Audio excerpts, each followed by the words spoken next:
Okay, I've been asked by several students about making an object with bones actually move across the stage.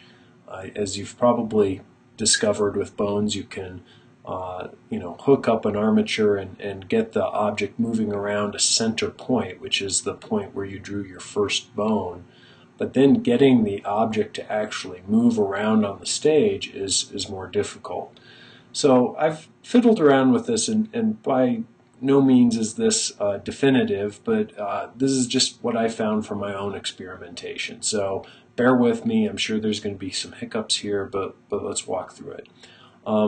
I've made a symbol that's just a round circle on the stage here. I'm going to drag that out onto the stage. Sorry, let me try one more time. Okay, so we've got our initial round shape here, and it's a movie clip. I'm going to duplicate that and just make a couple of sections. Flash conveniently shows us when we're right next to each other, so I'm just pressing Command D, by the way, or Control D if you're on a PC, and I'm just lining these guys up. I'm going to just make 5 little segments. All right, and then I'm going to attach them with bones. So again, I just have 5 symbols on one layer right now. I'll show you these finished ones in a minute, but I'm just going back to the first object, and I'm going to click across, and what it's doing is it's linking to the pivot points of the next object. So if you move around your pivot point, the bone will want to hook to that. Now, you don't have to hook it to that, but that's where it's going to want to move it. Okay, so we have the shape set up. Now I'm going to, before I do anything with it, I'm going to come down here and I'm just going to extend the armature out. So it goes out 40 frames. Notice that we're on frame 40. I'm going to go to the first item, and I have my arrow tool now. I'm going to go to the first item that I put down, and right in that corner, I'm sorry, right in the center point, I'm going to hold down Command, click and drag this item, and move it across the stage. Let me just show you. So now we have kind of this motion tween that's gone across. Let me undo that. Yeah, so notice that if I just click and drag this, I can't do anything with it. And that's the frustrating thing about the bone. So instead, I'm going to hold down Command. Let's see, Command, click and drag. Oh, and I want all of these guys selected, so I'm going to have all of them selected here. Command, click and drag. There we go. So now I've moved it across the stage, and we have our initial movement. So that's important. You want to get your initial movement completed. Where's the start point on the stage, and where's the end point? Now we can kind of walk through this. I'm just going to go every 8 frames or so, kind of divide this into fifths. And I'm just going to come back with my black arrow and lift up using the 3rd segment, and then I'm going to get the 5th segment here. Let's bring this down a little bit. There we go. So we get our initial movement. I'm going to come out to the next frame here, which is 16, and I'm going to extend this guy so it goes all the way out. And notice it's putting in keyframes here. I'm going to go out again to frame 24, scrunch it in.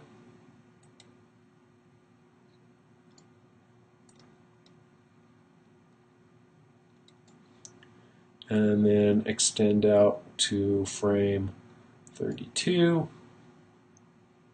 Just make it completely extended.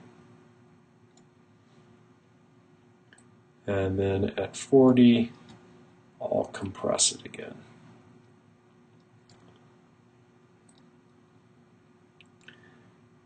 And all I have to say about where to put the bone is think of that as being the start point of the movement. With a little inchworm or caterpillar or whatever you want to think, I would guess that it's going to be propelling itself off of its butt. You know, it's using its butt as kind of a a placement to extend, then it grabs on with its head, pulls itself forward, and so forth. So if we take a look at this now, we have some kind of an inchworm that goes across. There we go. Notice that the back circle, it just kind of moves the whole distance uniformly, and then the other items are actually expanding and contracting as it moves across. So it looks like it's kind of pulling itself forward. Now, again, you might have some issues with that, so you could decide to maybe pick a different point on the worm if you were going to try to get that movement to look better. Here are the other inchworms I made. Let's see if we can get them all to, yeah, now they're having a race. Okay, so that's one with symbols. So I attach symbols, and then I command clicked and drug the whole chain of bones across to a new location at the end of the armature. And then I went back and did the bone adjustments in between. Okay, so that's working with symbols. Let me show you another one that I have here. What happens if we've drawn an object? So what I've done is, there's nothing on the stage yet, but notice that there's this symbol, this walker symbol. I'm going to double click on it, and that opens up the editor. Notice that it says walker here. And if I select all, I press Command A, notice that I have little dotted lines here. I drew this using the brush tool, and I had object drawing mode turned off, so these are just all raw objects or merge layers. I'm going to attach bones to them now, and this time I'm going to start at the hip and work my way out. So again, hip to thigh, thigh to knee. Let's come down a little bit.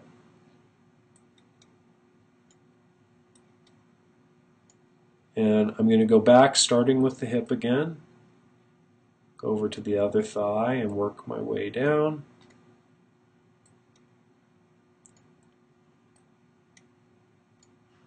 And then we can also go up. So I'll go up to where the neck will begin, and then I'm going to progress over to the shoulder and down the arms.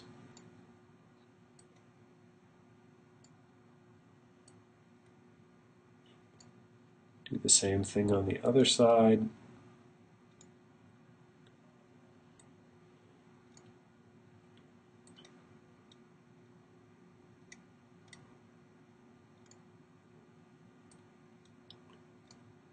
You can tell it's starting to slow down a little bit now that I'm making a fairly complex model.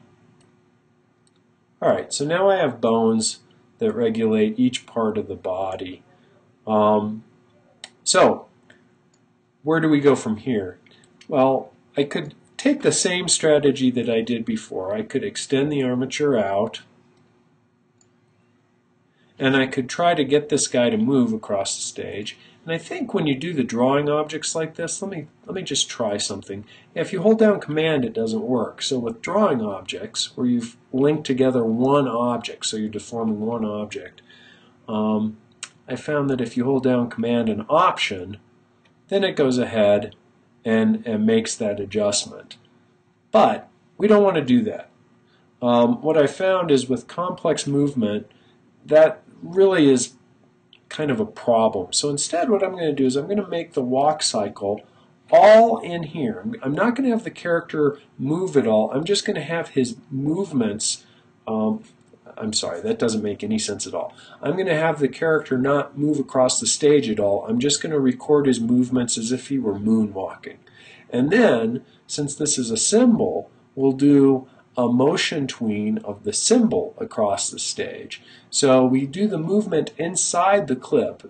Right now it's a movie clip, but I'm going to turn it into a graphic here in a second. I'll show you why. So I'm going to do the movement inside of the graphic and let that loop out, and then we'll propel him across the stage by taking that symbol and doing a motion tween. that way we separate the motion going across the stage from the internal workings of the object. And this is the same thing if you had a car and you wanted to have the wheels rotate.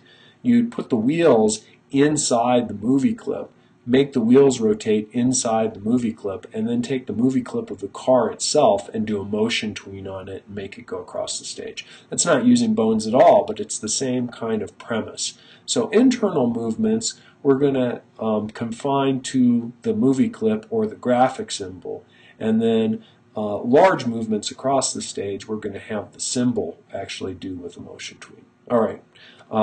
Now, of course, I need to make this walk cycle, and this can be a little tricky, so bear with me, and it's going to look kind of goofy.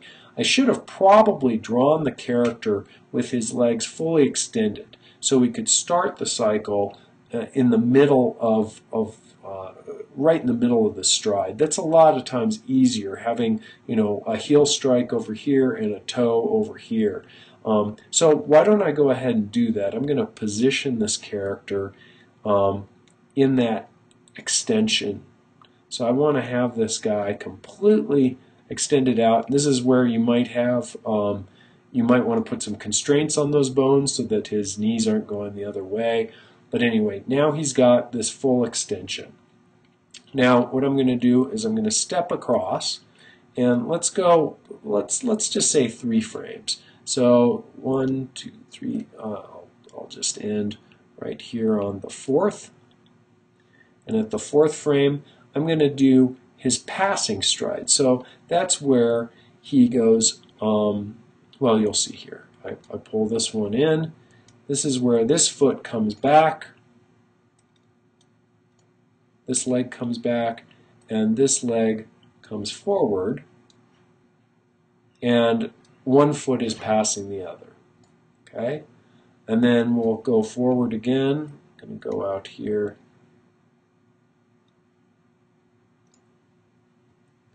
And at this point, I'm now going to have the full extension on the other side.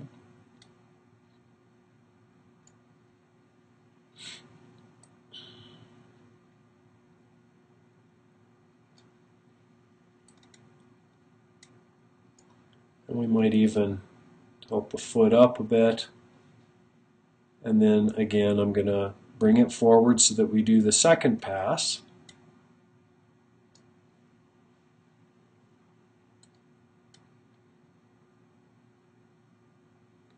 And notice that on the passing stride, the foot's actually lower. And that's important. That if you watch somebody walk, they'll have a little bob in their head. Depending on how much they're expanding and contracting, you're going to see these things work a little bit more. And I'm just going to make this look a little different from the other one so that I can kind of tell. Now, you'll notice I'm not worrying about the arms right now. That's okay. Now, I'm going to extend this one more. So if we do this right now, there we go.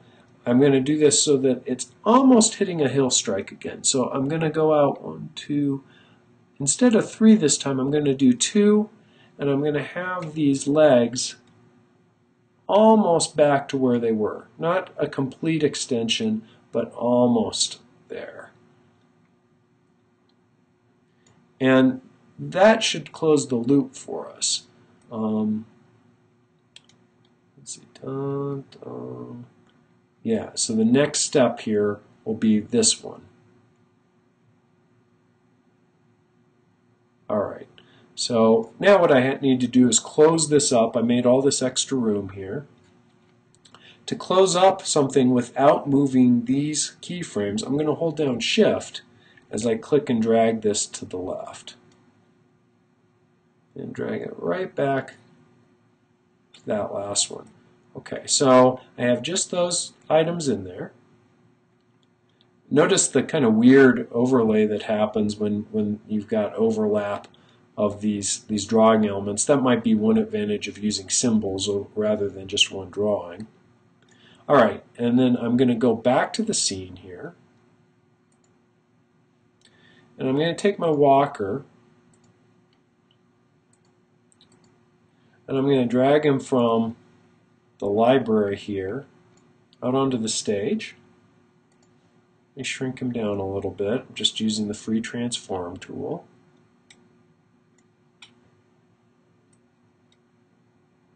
And I'm also going to convert the walker here. So with properties, I'm going to go to properties, and instead of movie clip, I'm going to use a graphic. And you'll see here why in a minute. In this particular case, what's nice about a graphic is you'll actually see it on the stage as I advance the timeline.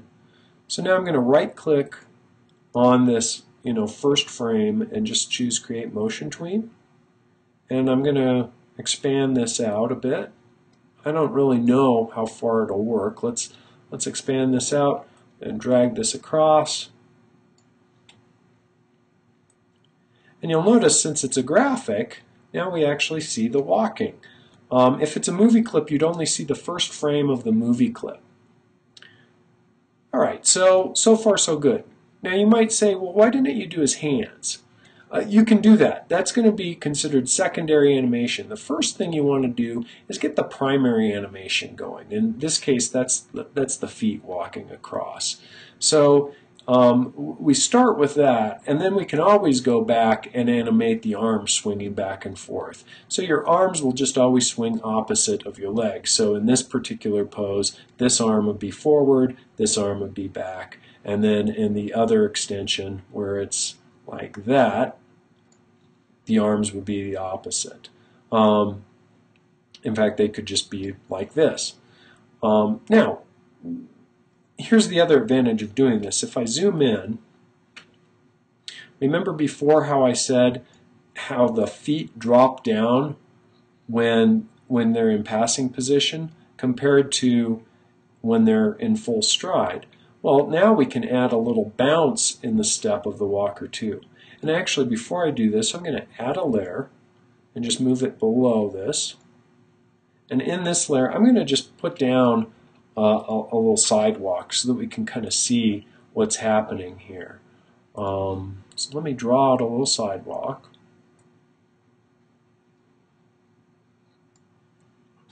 And let's color it blue. Actually, just light gray, like a sidewalk. Okay, good. Let me zoom in a bit.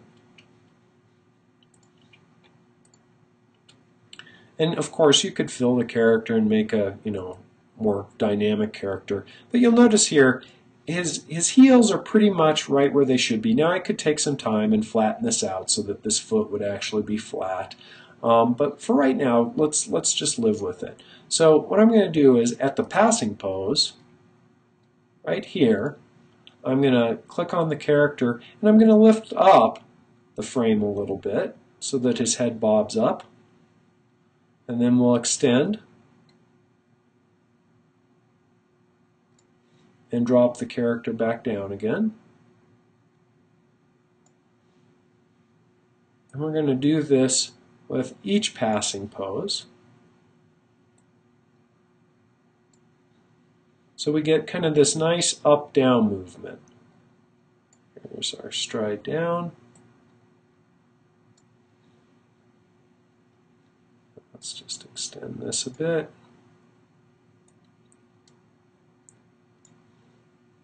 Here's another passing pose. So we just get this up-down movement. If you ever watch old-style cartoons, they actually do a double bounce where the character walks and his legs bend as he hits the ground. So instead of having an up and down like this, when they go through here, there's a secondary bounce where this leg bends down as it plants. But for right now, we're going to just concern ourselves with the basics. So I'll bring it down. Back up again. You get the idea. And since it's a graphic, it's just repeating whatever is built into that interior movie.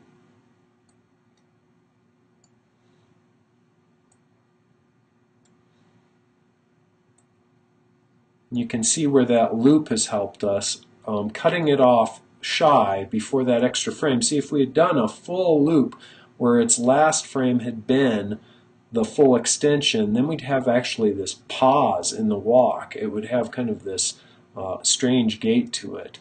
We want each of these, you'll notice they break out in threes across here. We just kind of want it to maintain that. And actually I got really lucky. The feet here aren't sliding much across the stage. We'll look at it a little more closely in a second. One thing that you can do when you build this is you spec it out and you see if you can get the thing to work correctly. I'm sorry, I'm in the middle of a thought while I'm trying to do this. Just get this to go up a little bit. So let's watch his feet.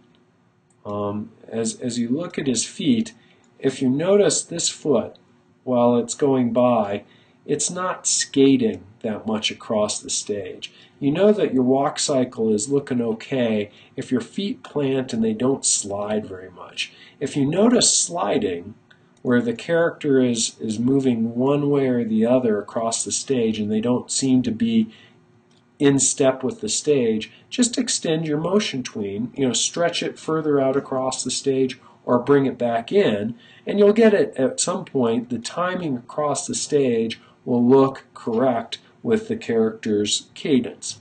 So here we go, and notice that the head bounce, so now it looks fairly realistic. It's very robotic. The top part of the body doesn't move at all, but you can get in and do a secondary animation on that pretty easily.